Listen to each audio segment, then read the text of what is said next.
இந்த கந்தஷ்டி போகப்பட வேண்டும் என்றால்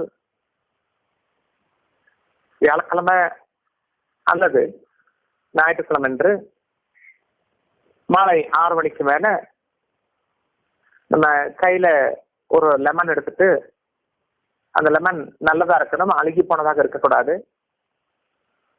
இத லெப்ட் ஹேண்ட்ல வச்சுட்டு ஆன்டி கிளாக் வைஸ்ல 9 டைம்ஸ் சுத்தணும். Left hand with lemon, rotate with anti clock wise. அப்போ நாம மஞ்சள் வர்ண குளித்த மாறி ரத்த வீர ராச கன்னி வீதி மாறி மனம் கொண்ட பூமி நிஷ்ட மாறி வா அப்படின்னு சொல்லிட்டு அந்த